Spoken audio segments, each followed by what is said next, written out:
Gret Simpson is a 38-year-old woman, a wife, a mother, and a truck driver.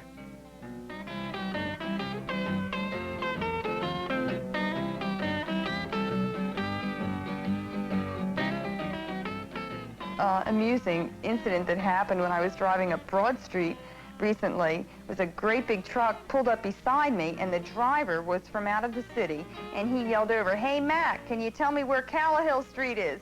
And I turned to look at him, and he got really flustered. He says, "Oh, I mean, ma'am," you know, and I told him where the street was that he was looking for, but it was just an amusing situation because he assumed that he was yelling over to a local truck driver. And when he saw that it was a woman, he just was flustered for a minute. We moved from Albany, New York, and I had been teaching and directing daycare centers, and I was really ready to look into some other kind of work. First of all, I know the teaching situation is tight. And I saw an ad that said, "Women interested in non-traditional jobs, call." And when I explained what I was interested in and my physical capabilities, she said, "Oh, you're just the kind of women we're looking for." And the fact that I drive stick shift and have for years and years gave me a good foothold for the UPS job, United Parcel Service. But I've always been an athletic, outdoorsy kind of person, and everything about working in a labor job where you sweat and work, and it just rung right. My husband has a white-collar job that pays very, very minimally, and beside the financial need for two incomes, I have an emotional need. I found that during the time when I wasn't working, when the children were real young, I was almost a basket case, not knowing that I had a certain amount of money that I could spend on whatever needs arose.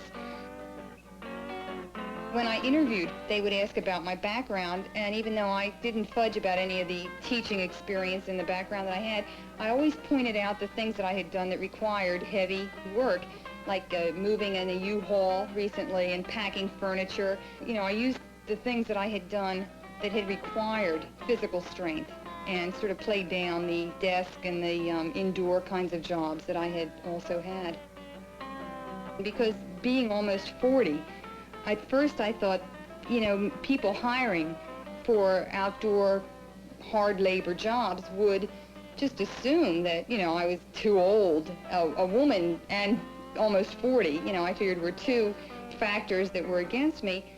But my whole psychic energy right now is geared toward, you know, using the strength that I have. I was a little uneasy the first couple of days on this job whether I could do it or not. I said something to my sister at one point, and she said, "Just do the job. You don't have to prove to anybody that women can do this job. You just are doing the job for yourself." And that's exactly why I'm working, because it's a job that I enjoy, that I can do, and I'm not trying to prove anything. I'm just earning a living. One of the situations that I had to deal with was a huge pothole right beside the curb. And it is possible for a truck to get stuck in that pothole. And then I kept thinking it was going to happen to me. And everyone would see this truck wheel down into this pothole, and you'd have to get towed out because you couldn't get out on your own.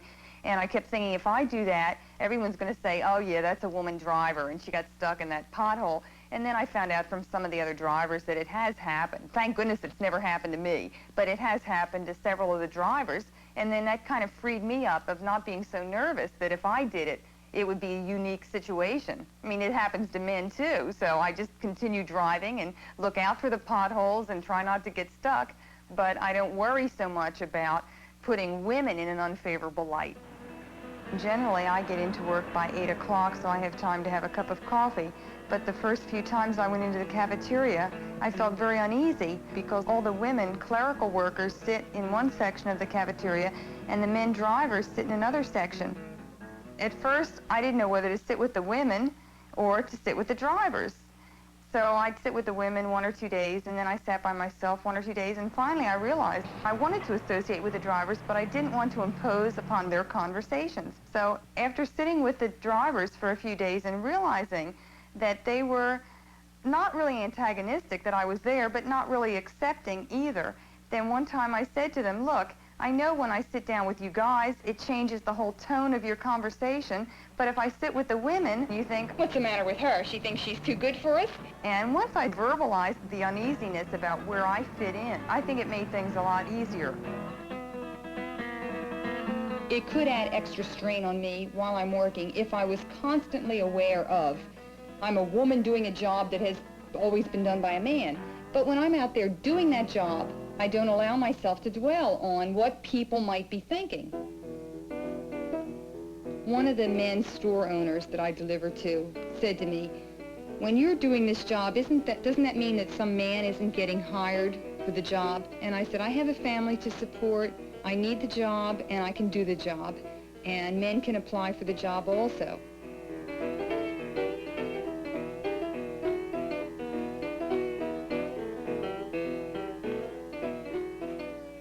One of the storekeepers on Walnut Street asked me one day last week if I was married. And I said, yeah, I've been married 16 years. And he said, oh, well, I'm looking for a wife that'll support me, and you sure are hardworking. I've heard some snide comments.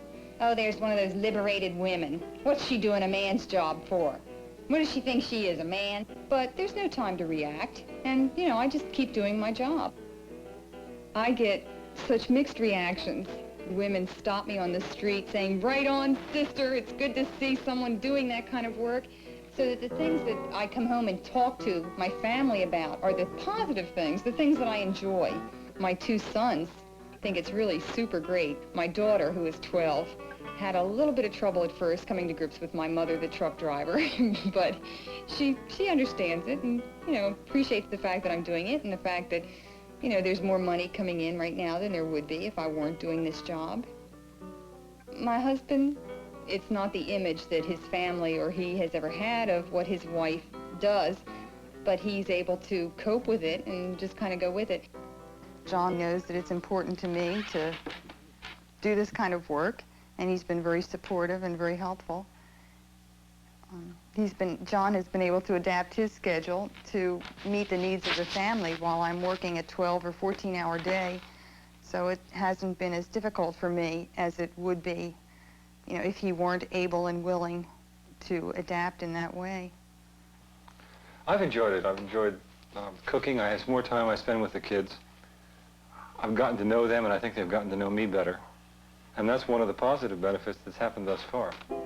Gret and John have a good relationship now, but there were some difficulties in the past. When they first married, Gret identified with her husband's career. Then she started reading the literature of the women's movement and became aware, as she says, of her own personhood. This put a strain on the marriage, and the communication broke down, so she and John separated for a short time. They reunited and are both adjusted and happy with the changes. There's another benefit now, however, and that is that I have a lot of freedom. What I mean by that, I feel a lot of stress sometimes at work. And I know that if the stress becomes more than I can cope with, the kids won't go hungry, the mortgage payments will be made, because Gret can do that. That gives me more chance to really be into the job, to kind of flow with it. When you're out on the job, you have a whole truck full of parcels, and you want to get them all delivered and make your pickups so that you have a full truck when you go back in. It's such a clear-cut kind of a job. Other jobs I've had have been so undefined, and working with kids, you don't really see the results of what you're doing. But when you're driving a delivery car and you have to deliver those packages, you know when you're getting them done.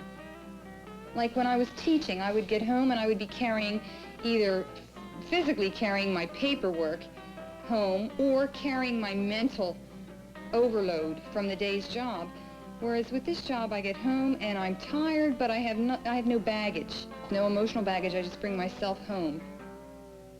Gret's raised consciousness leads her to want more for her husband, so he won't be bound by a stereotyped sex role. For a number of years, I was home with raising small children, and I had a lot of freedom at that time to pursue some of my own interests in music and to do a lot of reading.